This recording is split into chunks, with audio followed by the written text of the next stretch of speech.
The Cost of Recovery is a third-person narrative adventure game that tells the story of a family whose 9-year-old son suffers a stroke. Hey everyone, and welcome back to Digital Games, where we explore how games help us grow, connect, and heal. Today, I am joined by the Off the Beaten Track's very own Ines. Oh no, I already forgot the German pronunciation. Help me out. Neumann. Neumann. I wanted to say Newman, but it's Ines Neumann is here, and Jens Barr. Off the Beaten Track, as we'll learn more about, is a video game studio based out of Germany that focuses on creating games that tell emotional and powerful stories. One of these games, due out later this year, is called The Cost of Recovery and is a third-person narrative adventure game which tells the story of a family's journey where their son suffers from a stroke. Obviously, this is right up my alley as an impactful game that deals directly with health. So I was thrilled to be able to get the chance to talk to Ines and Jens today. Guys, thank you so much for being here. How's it going? Hey, thank you for having us. It's nice to be here. Cool. So guys, I want to start, and we'll start with Jens. If you want to just tell us about yourself for anyone who doesn't know who you are. Okay, hi, my name is Jens, and I'm a video game developer. I've always wanted to develop my own games, starting in, I think, second grade or something, where I was scribbling down my own level designs for, I guess it was Tomb Raider or something. And then I've started developing games on the side, learning programming.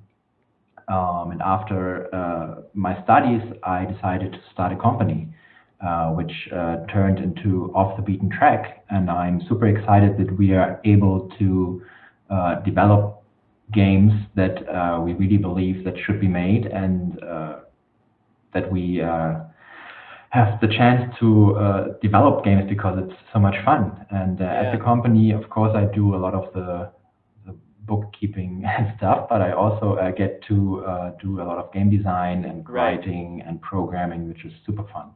Yeah. It sounds amazing, and already I realize I'm 0 for 2 with pronunciation, and that it's Jens. So you know, listen, as someone with the name Amiad, I should be extra careful, and you already know because I've confirmed it before the show, but I'm already messing up with pronunciation. So no worries. We'll get it by the end of the interview. We'll get it.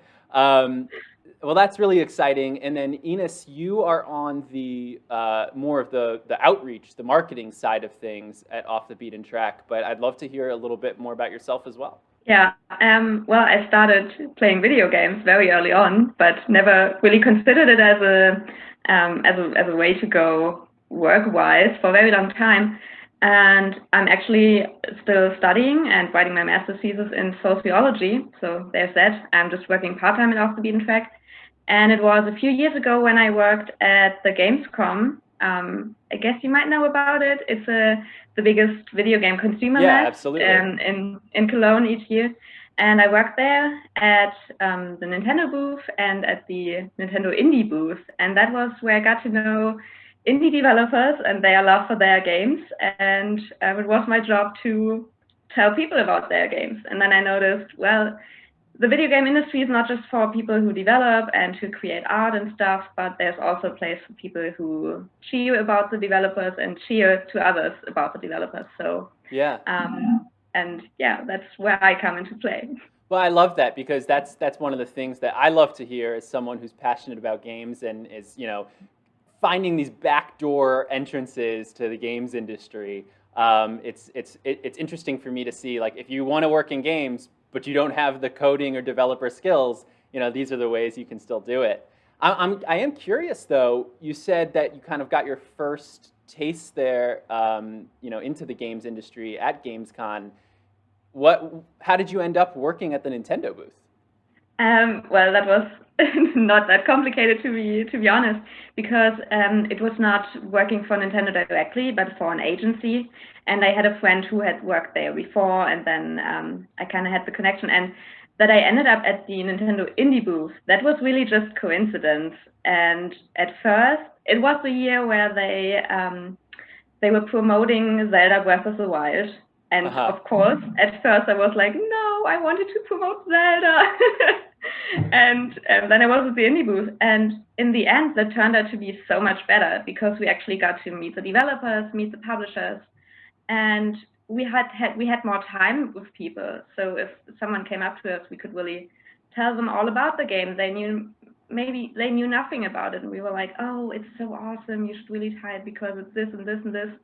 And with Zelda, people just come up and they're like, I want to play Zelda, I know what it is, you don't have to tell me anything about it. Right. And right. so we could really, I could really spread the interest. And it was also great to then see the developers being thankful and like, yeah, thanks for doing that, and you're doing great. And that was a big motivation for me to go further in that way.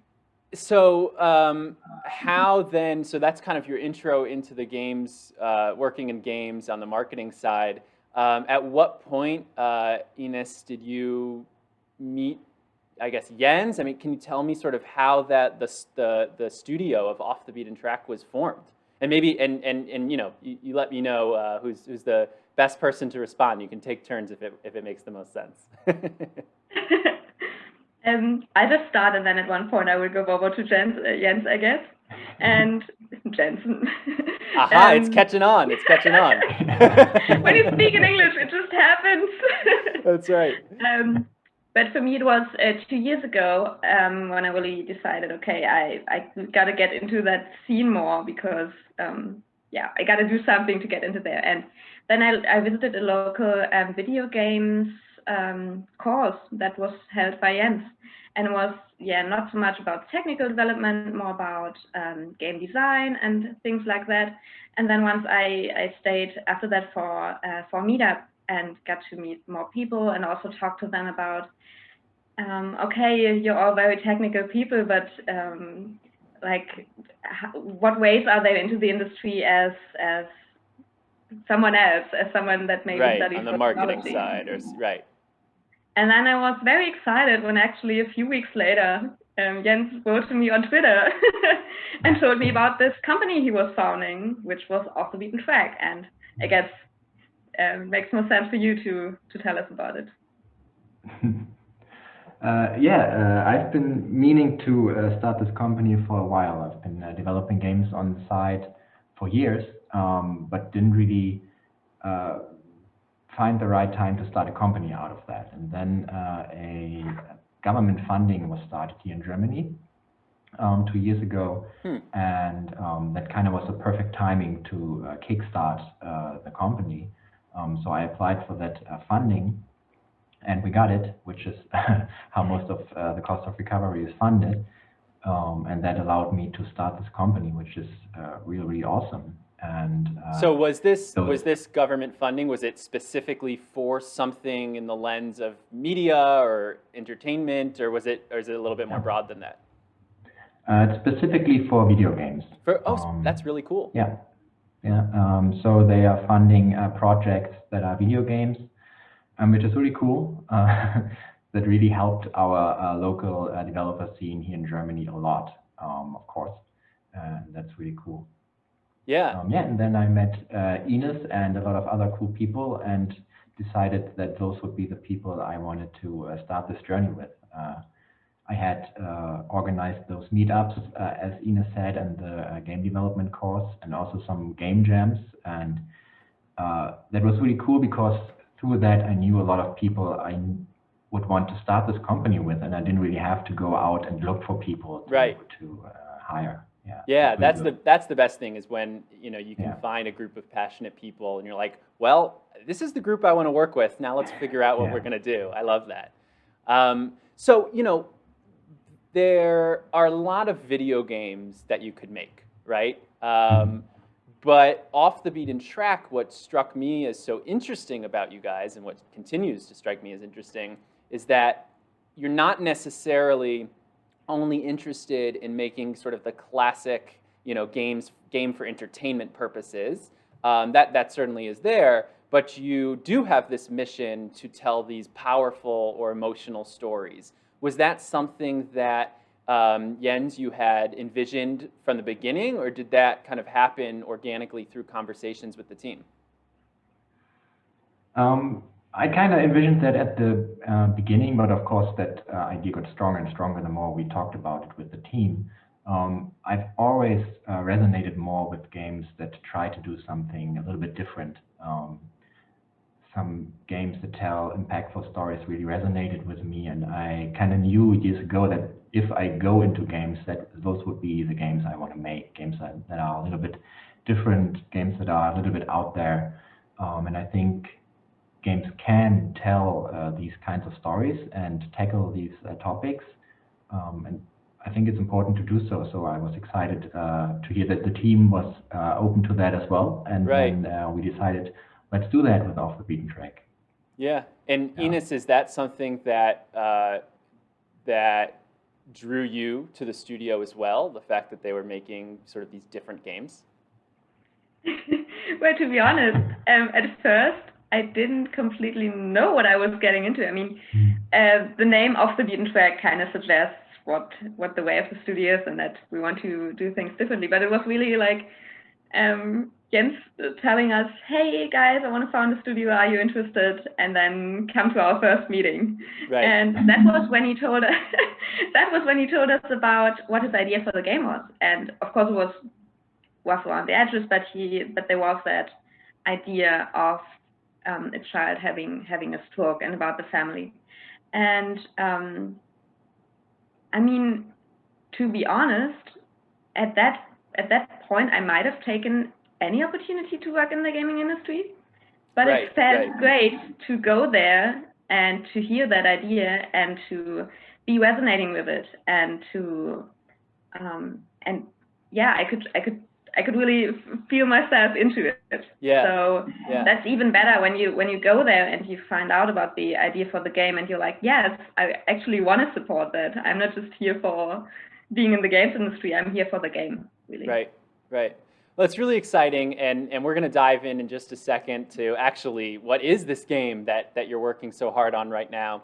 But before we do, I just want to thank everyone watching live or later on podcast services or youtube.com/digital.games. Thank you so much for being here. This is Digital Doc Interviews, where we talk to the people using video games to help have a positive impact on the world. People like Ines and Jens and the Off the Beaten Track studio. Remember, you can watch Digital Doc Interviews live on Twitch, where you can participate in the show, like Doc Brook is here, Hoot68 is here, Javier Rayon is here, Jay Elif is here. We got a lot of great people here in the audience, in the chat. But if you can't make it live, no worries. You can head over to YouTube on podcasts, where you can catch all of our past interviews, Let's Plays, and reviews. If you feel the need to hit that like or subscribe or follow button, you believe in the power of gaming and you want to join the CARE team, welcome aboard. It's great to have you, and I can't wait to get to know you guys more. With all that being said, so let's dive into this game that you guys are making, The Cost of Recovery. Jens, give me a pitch for the game. Okay, so The Cost of Recovery is a third-person narrative adventure game that tells the story of a family whose 9-year-old son suffers a stroke. And we really try to dive in deep into the empathy aspect of that. So we try to tell the story from the different perspectives of the different people, of our main protagonists. So how would this situation be for the mother? How would this situation play out for the father, or for the kid himself, or for his best friend? So through changing the perspectives inside the story, we really try to make you see that everybody has their own way of coping with a situation like that. And Right. that's okay, because everybody has their own perspective and their own way of seeing things. And that's what we really want to show people, that it's different for everybody, and that's totally fine. Yeah, and one aspect that we also try to tackle is, and this goes into our trying to make games that are a little bit out there. We want to include some specific game mechanics, kind of like mini games, even though I don't like the term mini games, because you always think about Mario Party or something. It's not like that. Right. That feel like the situation that the people are in. So we kind of mix in some different mechanics to really underline some emotional beats. Yeah. So it's interesting for me. The other chat that I've had with the developer of another impactful game was with Threefold Games, who made Before I Forget, and I was really interested to learn that that game actually was born out of a game jam where the subject was just barriers. And through that subject, through that conversation, they decided of like, well, what are mental barriers? What if we make a game about a woman with dementia?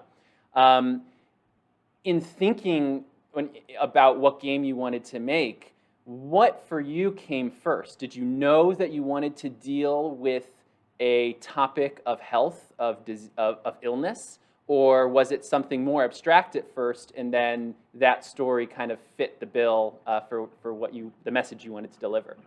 I think the first thing that was there was just I want to tell an impactful story. I want to make people feel something. And from that, I kind of started thinking in different directions, sketched out a lot of different game ideas. For one of them, I even started developing it, but then abandoned the project. And then at some point, I had some experiences in my personal life where someone I know went through a stroke. And of course, that got me thinking a lot about the topic and about how these situations are difficult for people. So that kind of sparked the idea, hey, maybe we can make a game out of that. Right. And what would the game about that be like? And then, of course, I dove. Do you say it like that? I dove in You're deep, doing great. dived Yeah. in deep. I You don't dove know. in. You dove So I in. You really did a lot dived of in. We know what research. you mean. You're good.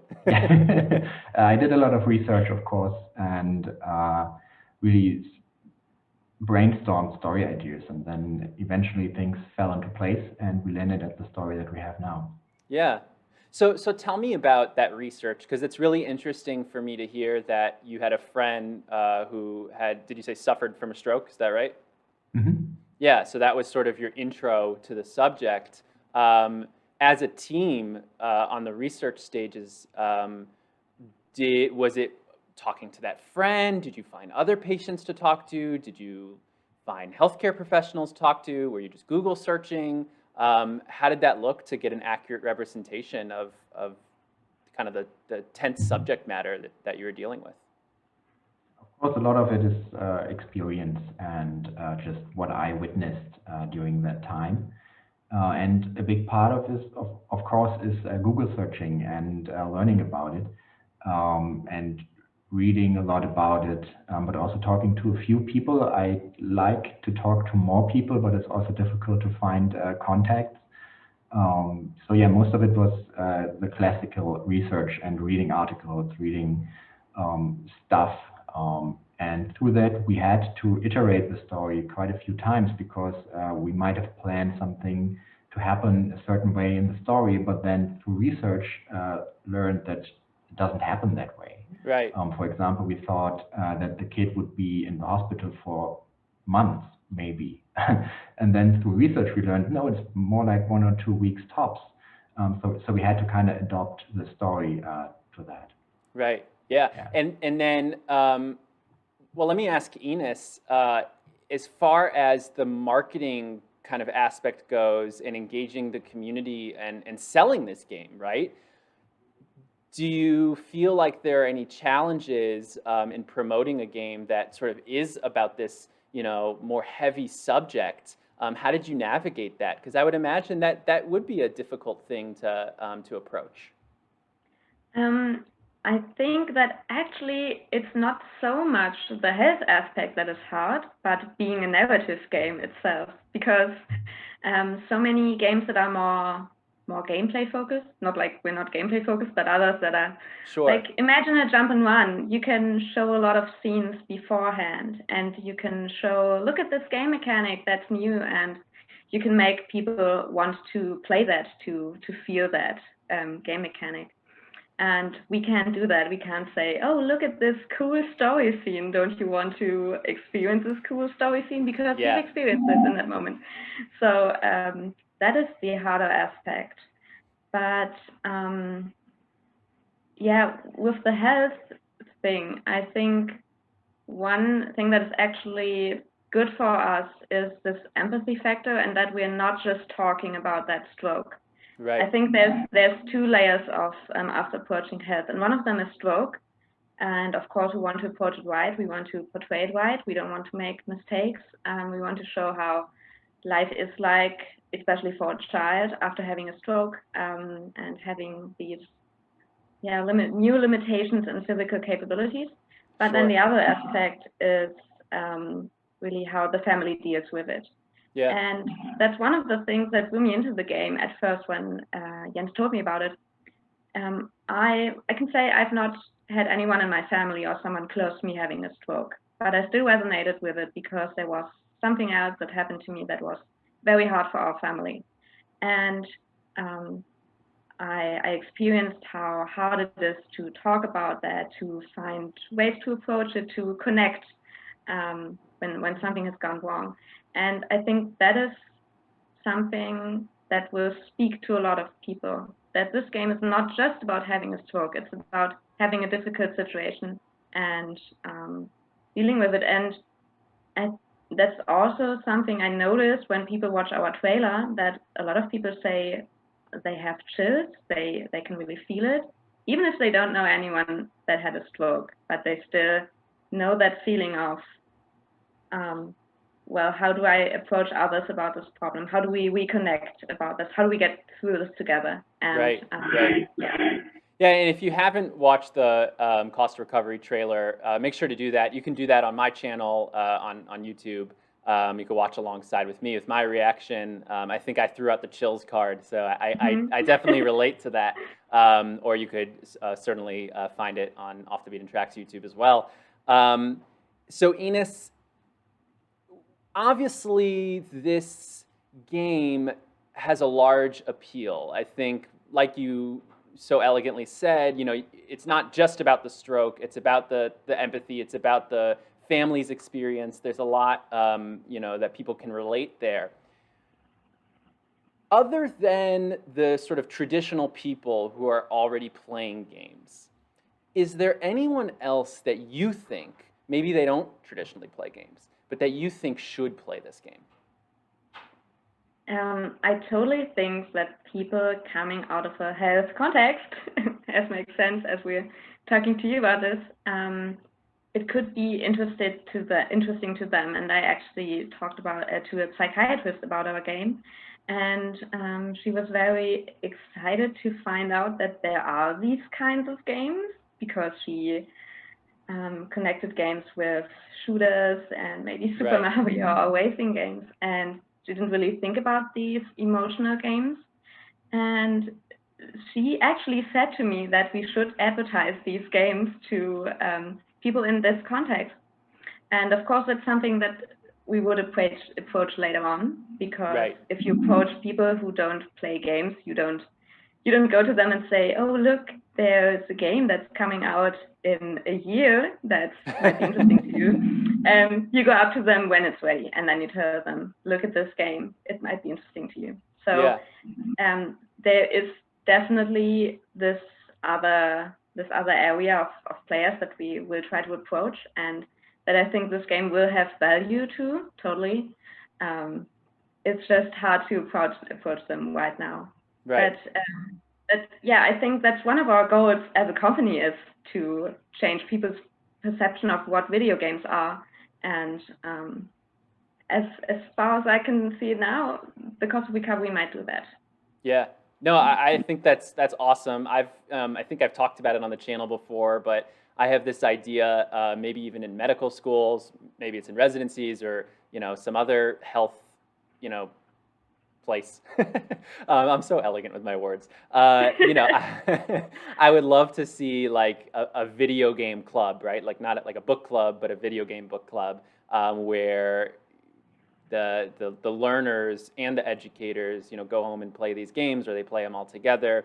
Last week on Digital Doc Interviews, I had the pleasure of talking to Zach Hartzman, who's a high school teacher who often teaches with games, and he has a whole curriculum sort of based around these different narrative games and what they can teach you as far as, you know, emotional intelligence goes. So I'd love to do that in the health education setting as well, because obviously I haven't played the Cost of Recovery yet, but if it's anything like these games that I imagine it took inspiration from partly, I think it would be great. And it does have that impact of letting you walk a mile in someone else's shoes, in a patient's shoes, who you're going to see that type of patient, time and time again.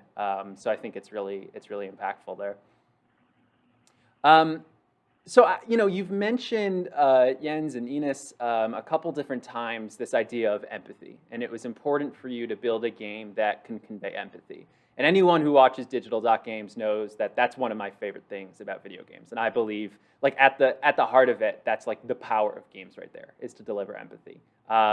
So Javier Rayon wrote in, and he says, "Your awesome game is about empathy." And I think he may be in the chat. We'll see. He was on a call before.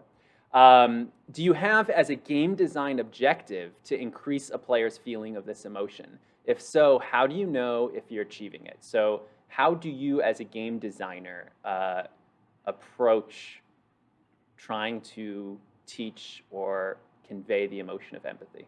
I think, first of all, big shout out to Javier. We are often saying that he seems to be our biggest fan, as he's always commenting on stuff from us, and he's always pushing us and cheering on us. And just shout out to Javier. So Jens, what do you think? Yeah.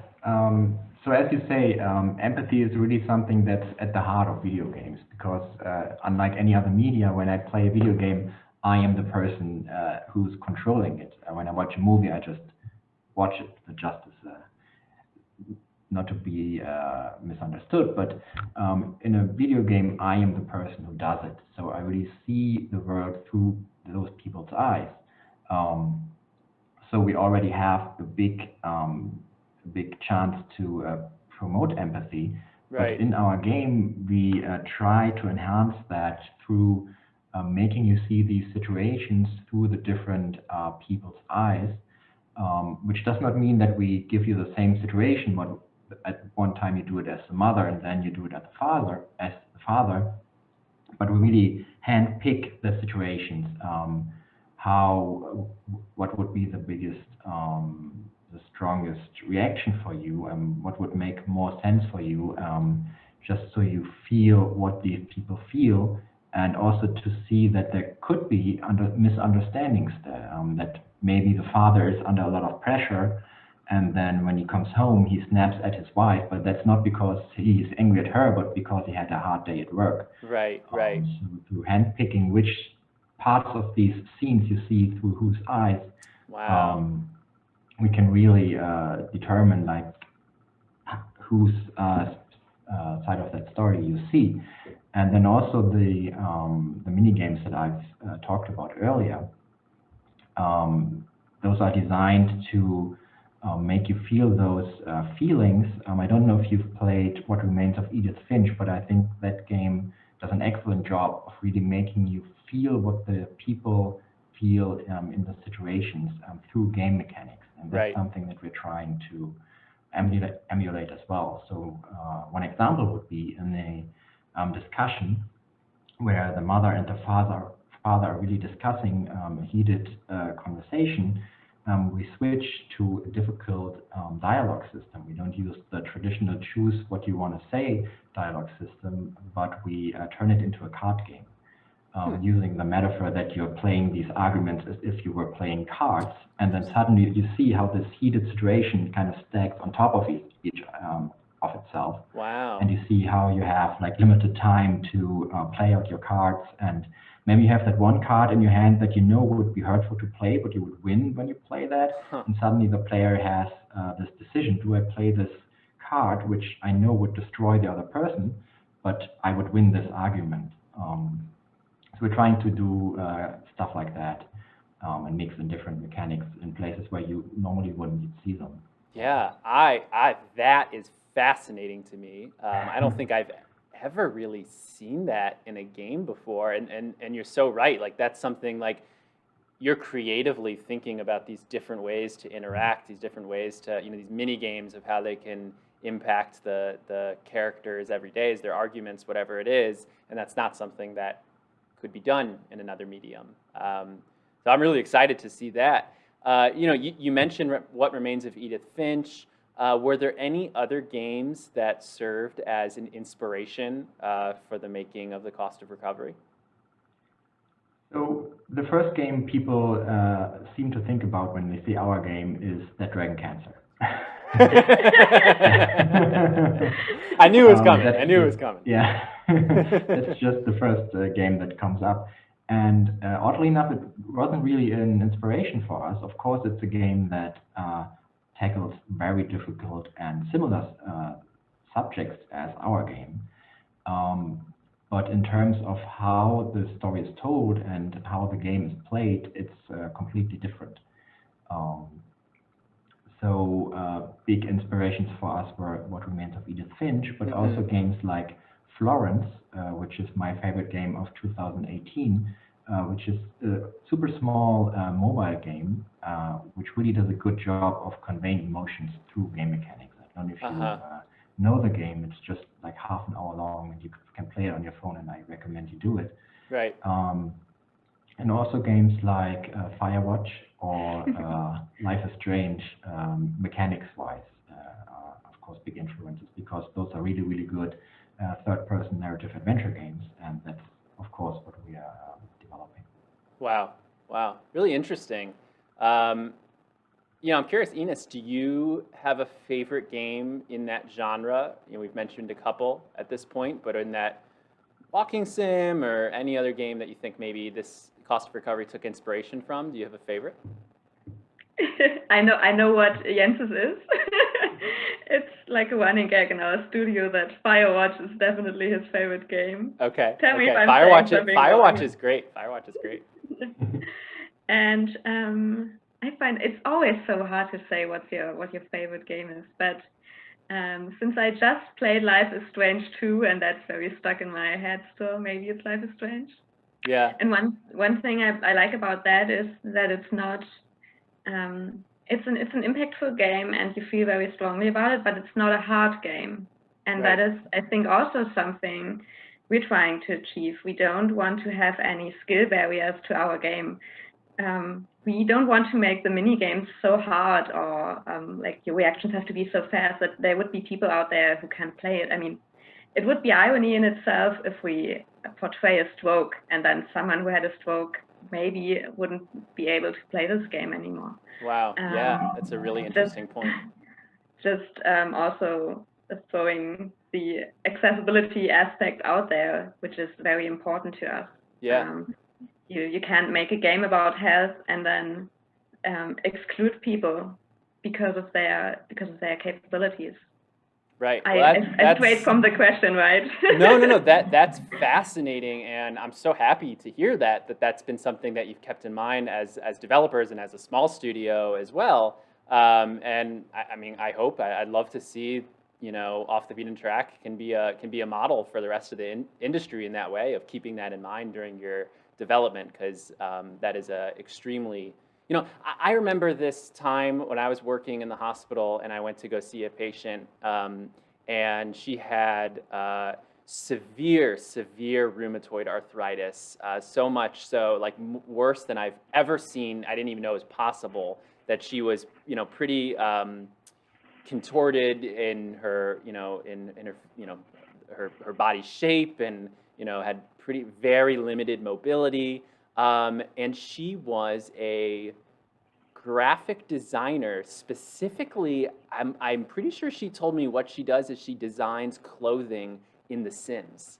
And she actually was playing The Sims. She had her laptop there, but seeing her, I mean, if you would have asked me, could this person play a video game, I would have said no. But that was a game that was accessible for her to play. And it's a topic that's so important, so it's just so interesting to me, really. And that's a great point, that this is a game about health, so it should be playable for people who have all sorts of different types of health issues. So thanks for sharing that. That's really interesting. And the accessibility crowd is really so fascinating, because they are so supportive. As soon as you mention, as an indie studio, that you want want to be mindful of accessibility. They offer a lot of support. And then taking a look at Twitch streamers of the accessibility crowd also really widened our horizon, I think, because a few months ago, I wouldn't have thought that blind people could play video games. Right. And then I saw Twitch streamers, and I was like, wow, I'm not exactly sure how you do it, but it's great. And if I didn't know it, I wouldn't notice that that you're blind. And so just for anyone out there, I have to give a shout out to my good buddy Ross Miner, who was my second interview, I think, on this channel. So if you're curious about it, to understand how he plays as a blind gamer, you can go check that out on YouTube. But like you said, if you didn't know he was blind, I play Call of Duty Zombies with him, and or watching him play Last of Us or Hades, Animal Crossing, like it's amazing to see when given the right tools, which often comes in the form of sound design, thoughtful sound design, what these gamers can do. So that's such an interesting topic. So let me think. First of all, I want to invite the chat, kind of as we start to wind down the interview. If anyone has questions for the Off the Beaten Track team, now would be a great time to ask. I did want to ask, so the cost of recovery is coming out, and even though I'm sure you're not going to give me a date, not now, but later I'm going to push you to give me one. But before I get to that, because I just want to know when I could play this game. I'm so excited. But before I get to that, I do want to ask, as a studio, obviously you guys are a young studio. I think you've actually created one game before, Awake, mobile game. What would be your dream as a game studio? Your ideal, either the type of studio you want to become, or even the dream game that you would love to make. Do you have an idea about that? First, one word about Awake. Awake, we didn't develop. We just kind of brushed up and then published together with another studio here from the city, Storyteller Games. And when it comes to dreams, I think we are on our way there. So my personal dream would be to have a studio with maybe 10 people, not much bigger, because I think that's a good size where you still know everybody and still can work directly with everybody, and it's a manageable overhead. And then to create more games in this direction. I don't know if they will have health topics. I think that's something that would be super interesting to pursue, because that's also a space where not many games have gone to yet, but I think there are a lot of stories still to tell, so that's super interesting. But the dream game would be a game that really moves people deeply, where, I don't know, a dream would be that we get letters, hey, your game changed my life in a positive way. It really helped me get through this one situation. If I ever get a letter like that in my life, I say, okay, I'm done. I've achieved what I wanted to achieve. So that's awesome. Really cool, and that would be the dream. Yeah, Ines, how about you? I think it's simple dreams, really. It's having a sustainable studio, not having to worry about whether you will still be existent the next year, is maybe a humble goal, and then to be able to make games that we believe in. I think that's just the thing, to not just have others tell us, please make this and this game because there's a franchise and they need this game made, but be able to make games that we believe in. Yeah. Right. Yeah, well, I think you're headed that way, like Jens said, and I'm so excited to play the Cost of Recovery, and I think all signs point to that certainly being that game for me, and I would imagine others too. So that'll be something that I hope to play on this stream, on this channel, when it does come out. So, and also Hoot68 in the chat saying you can do it. So you have the Digital Doc care team's support here. We're 100% behind you. What platforms is the Cost of Recovery coming out, and when can we play it? That's a very good question. So it'll definitely come out for PC, and we are working on a Switch version, but with a team size of ours, working on a PC version and a console version at the same time is a lot of work. So we'll see where we can go. So definitely PC, and then we see what happens. And we are hoping for a release this year. Awesome, awesome. Well, I am constantly through this channel and being introduced to awesome PC games, being inspired to update my setup here so that I could handle some of these PC games. So maybe the Cost of Recovery might be the one that pushes me to finally do it. So we'll see. Guys, thank you so much. I am so excited. Everyone, please go follow Off the Beaten Track. You can see their Twitter handles under Jens and Ines' names here. Go learn more about this game. They put up developer updates on their website. There's a Discord you can join. I'm going to make sure I'm in that Discord just to get all the updates. And I'm really excited. Thank you so much for being here, for making this game, for taking on this challenge, this responsibility. I think it's really going to be something special. And thank you everyone for being here. Again, if you believe in the power of gaming, make sure to hit that follow button, hit that subscribe button if you're on YouTube or podcast, leave us a good review. All the things, right? Guys, you have 2 thumbs, give them the thumbs up, the stars, the shiny, whatever. You know what it is. There we go. Hey, Hoot68, thank you so much. Welcome to the care team. Honestly, I just put that GIF up if you're watching on the stream. And I just wanted to see it. So I had to give myself one more shot just to see that cool GIF. Guys, thanks so much. This has been fun. Have a great day, and remember to game.